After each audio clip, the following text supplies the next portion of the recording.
तमाम क्लासों की तालीमी वीडियो हासिल करने के लिए हमारे चैनल को सब्सक्राइब कर दें और साथ बेल के आइकॉन को प्रेस कर दें ताकि हमारे आने वाली हर नई वीडियो का नोटिफिकेशन आपको मिल सके। औज़ुबिल्लाहिमिनश्शैतानिर्रजीम बिस्मिल्लाहिर्रहमानिर्रहीम। प्यारे स्टूडेंट्स, बहन भाइयों, अस्सलाम वालेकुम। मॉडल पेपर है 2016 वाला और ये सिविक्स सेकंड ईयर है। सुप्रीम कोर्ट ऑफ पाकिस्तान के इख्तियारात, ये सवाल बहुत इंपॉर्टेंट है। 15 वाले में भी हो चुका है, 14 वाले में भी मैं करा चुका हूँ। ये आप वहां से देख सकते हैं, मेरी वीडियोस अपलोडेड हैं, डिस्क्रिप्शन में मैं लिंक दे दूंगा। पाकिस्तान में पुलिस के फराइज बयान करें। हर मुल्क का फर्ज होता है कि वो शहरियों को आज़ादी, तहफ़्फ़ुज़, बुनियादी हकूक़ मुहैया करे, क्योंकि इसके बगैर मुल्क में अमन व अमान कायम नहीं हो सकता। शहरियों में एतमाद पैदा नहीं होता, मुल्क में सरमायाकारी, सनतकारी, सियासी इस्तेहकाम पैदा नहीं हो सकता। पाकिस्तान में पुलिस की जिम्मेदारी वसी है। हर सूबे में पुलिस का नेटवर्क मौजूद है जिसे सूबाई हुकूमत कंट्रोल करती है। वफाकी हुकूमत की अलहदा पुलिस भी है जो मरकज़ के ज़ेर इंतज़ाम इलाकों में फ़राइज़ सर अंजाम देती है। महकमा पुलिस के फ़राइज़ मुख्तलिफ़ किस्मों के हैं। इनकी किस्में बहुत सी हसास हैं। कुछ शोबे इसमें मुख्तलिफ महकमे हैं और मुख्तलिफ किस्म के फ़राइज़ अंजाम देते हैं। मुल्क में लोगों की जो जान और माल है उसका तहफ़्फ़ुज़ आमतौर पर पुलिस की जिम्मेदारी होती है। अगर कोई शख्स जिसका तहफ़्फ़ुज़ ना हो या कोई मुजरिम हो और उसको पुलिस अदालत के पास न पेश करे तो इसमें अदलिये को वाकई करार सज़ा देती है। यानी अगर पुलिस मुजरिम पेश न करे तो पुलिस को सज़ा मिलती है और अगर मुजरिम पेश करे तो मुजरिम को सज़ा मिलती है। इससे मजीद मुजरिमाना सरगर्मियां बंद हो जाती हैं। लोग अमन की ज़िंदगी बसर करते हैं। उसके बाद मौजूदा दौर में मसाइल के बढ़ जाने से पुलिस के फ़राइज़ में इजाफा हुआ है और इनकी अहमियत भी बढ़ गई है। झैल में पुलिस के चंद फ़राइज़ और अहमियत बयान करें। अमन व अमान का क़याम, यानी पहला इनका काम क्या है? अमन व अमान। नेक्स्ट है अमन व अमान का क़याम। पहला इनका काम क्या है? अमन व अमान कायम करना। पुलिस का अहम तरीन फरीज़ा अमन व अमान कायम करना है। अवाम की जान व माल और इज़्ज़त की आबरू की हिफाजत करना है। जराइम का खात्मा।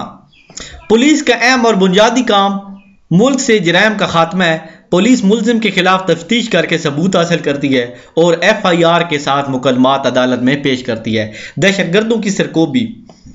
कुछ अरसा से दहशतगर्दी में इजाफा हुआ है, इसलिए नए नए अंदाज अपनाए गए हैं। समाजी दुश्मन अनासर अपने मजमूम मकासद के लिए सड़कों, चौराहों और मस्जिदों में, घरों में धमाके, फायरिंग वगैरह करवाते रहते हैं, जिससे माली नुकसान होता है। मुल्क में सियासी अदम इस्तेहकाम और अमन व अमान का मसला पैदा होता है। लोगों में खौफ पैदा होता है। लिहाजा पुलिस का अहम काम यह है कि वो ऐसे लोगों से आगाह रहे और इनको बरवक्त गिरफ्तार करे ताकि उन्हें सजा दी जा सके। उसके बाद तखरीबकारियों का सदबाब। तखरीबकारी छोटी छोटी साजिशें करना, उनका सदबाब, उनको रोकना। मुल्क में मुख्तलिफ मौकों पर सियासी, मजहबी और सकाफती पेशा वराना जलसे और जुलूस निकलते रहते हैं, मगर इलेक्शन के दिनों में सियासी जलसे जुलूस होते हैं।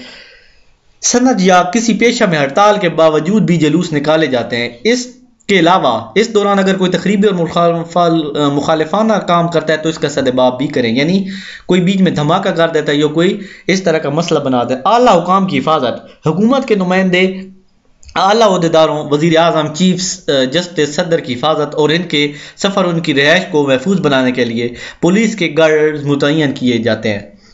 नाजायज़ मुनाफाखोरों और ज़ख़ीरा अंदोज़ों की जो है किला को कम करना, मतलब जो ज़ख़ीरा अंदोज़ी करते हैं। मसलन आजकल पाकिस्तान में कोरोना वायरस की वजह से बल्कि पूरी दुनिया में लॉकडाउन लगा हुआ है, तो क्या करेंगे कि चीनी या कोई चीज़ स्टॉक कर लेंगे ताकि महंगी हो जाए तो महंगे दामों बेचे। तो ये ज़ख़ीरा अंदोज़ी, उसको भी पुलिस पकड़ती है।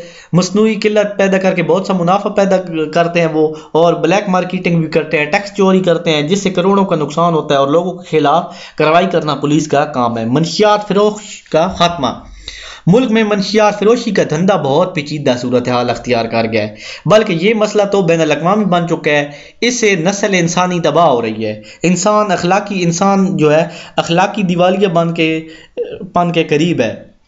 पुलिस अगर पूरी तवज्जो से काम करे तो मंशियात का खात्मा मुमकिन है। ट्रैफिक का निज़ाम चलाना। पुलिस का एक शोबा ट्रैफिक पुलिस कहलाता है। ये शोबा सड़कों पर ट्रैफिक को कंट्रोल करता है। पुलिस के अफराद हर बड़े चौक और चौराहे पर खड़े किए जाते हैं ताकि ट्रैफिक में नज़्म व ज़ब्त पैदा किए जाए। जहां नज़रियाती अवामिल पाकिस्तान जैसे मुल्क में नजरिया और खारजा पॉलिसी का चूली दामन का साथ है क्योंकि पाकिस्तान की तख्लीक नजरिया इस्लाम पर हुई है। खारजा ताल्लुकात के हवाले से पाकिस्तान ने नजरिया इस्लाम को खारजा पॉलिसी की बुनियाद ज़रूर बनाया, लेकिन क्या हुआ ये नहीं कि इस्लाम इससे मुतसादिम दीगर नज़रियात के हामिल ममालिक से दूरी इख्तियार कर ले। मतलब ये नहीं कि पाकिस्तान अगर इस्लामी है तो दूसरे मुल्कों से दूरी इख्तियार करे, बल्कि जमहूरिया चीन जो है इसका इज्तिमाली निज़ाम और अमरीका का सरमादाराना निज़ाम नज़रिया पाकिस्तान से मांग नहीं है, फिर भी पाकिस्तान दोनों से गहरे मरासिम रखे हुए है, यानी पाकिस्तान दोनों का गहरा ताल्लुक है। कौमी मफादाती अवामिल, हर रियासत अपने कौमी मफादात को सामने रखते हुए खारजा पॉलिसी को तरतीब देती है। पाकिस्तान ने भी कौमी तकाज़ों को सामने रखते हुए अपनी खारजा पॉलिसी के असूल मुरतब किए। उन्हीं असूलों के तहत पाकिस्तान में सीटू और सेंटो जैसे मुआहदात में शिरकत की गई। ये कौमी मफादात ही थे जिन्होंने पाकिस्तान को अवामी जमहूरियत चीन जैसे दोस्ती की राह दिखाई, यानी पाकिस्तान चीन जैसे मुल्क से दोस्ती बनाई। खारजा पॉलिसी में दो तरफियत का असूल हालात और कौमी मफादात के तहत ही अपनाया गया, यानी जो भी हम पॉलिसी बनाते हैं उसमें हमारे मुल्क के लोगों का फायदा होता है। उसके बाद 1990 में पाकिस्तान पर अमेरिका ने एटमी मंसूबे को तुर्क करने के लिए सख्त दबाव डाला, लेकिन पाकिस्तान ने अपना प्रोग्राम अमेरिका की शदीद मुखालफत के बावजूद भी सिर्फ कौमी मफादात के तहत जारी रखा। यानी 1990 में पाकिस्तान पर शदीद दबाव डाला अमेरिका ने कि आप एटम बम न बनाए, लेकिन पाकिस्तान ने बना के छोड़ा। नेक्स्ट है जोग्राफियाई अवामिल। पाकिस्तान जोग्राफियाई एतबार से बड़ी अहमियत का हामिल मुल्क है। ये जनूबी एशिया का, यानी पाकिस्तान ऐसी जगह वाक़ है जहाँ इसके इर्द गिर्द बहुत कीमती जगह है। ये जनूबी एशिया मशरकी वुस्ता और वस्ती एशिया के संगम यानी उसके जोड़ पर वाक़ है। चीन और भारत इसके पड़ोस में है। अफगानिस्तान और ईरान जैसे मुस्लिम ममालिक पाकिस्तान की सरहदें मिलती हैं। ये सारे जोग्राफियाई अवामिल में पाकिस्तान की खारजा पॉलिसी पर असरअंदाज होते हैं। चीन से दोस्ती पाकिस्तान की बुनियादी ज़रूरत है और पड़ोसी इस्लामी ममालिक से इतने अच्छे ताल्लुकात का क़याम पाकिस्तान जैसी नज़रियाती रियासत के लिए लाजमी है। इन्हीं ज़रूरतों के तहत ECO, सार्क और आसियान जैसी तंजीम का भी रुकन है। पाकिस्तान का खलीजी रियासतों से गुल्ब और जनूबी एशिया के बहरी रियासतों से नज़दीक होना इनकी जोग्राफियाई अहमियत को बढ़ाने का मूजब बनता है। इसलिए इन खुत्तों के ममालिक से करीबी ताल्लुकात पर पाकिस्तान की खारजा पॉलिसी बहुत अच्छी है, क्योंकि पाकिस्तान एक सेंटर में है और यहाँ पे अफगानिस्तान को भी पाकिस्तान से मदद मिलती है, चीन को भी मिलती है, हमको भी चीन से मिलती है। भारत को अगर कहीं इधर उधर जाना पड़े तो वो भी पाकिस्तान से हेल्प लेता है। तो इस हवाले से हमारा पाकिस्तान बहुत अच्छी जगह पे मौजूद है। उसके बाद इक्तसादी अवामिल। बाज़ माहिरीन के नज़दीक सबसे अहम जो है इक्तसादी अवामिल है जो खारजा पॉलिसी पर असरअंदाज होते हैं। कार्ल मार्क्स क्या कहते हैं, इसने इक्तसादी को तमाम इंसानी शोबों पर असर डालने वाला वाहिद बुनियादी कुव्वत लिखा है। इसने कौम की आज़ादी और वक़ार की बुनियाद पर इक्तसाद को खड़ा किया है। जदीद दौर में हर रियासत अपनी खारजा पॉलिसी तरतीब देते वक्त इक्तसादी पहलू को मद्देनजर रखती है।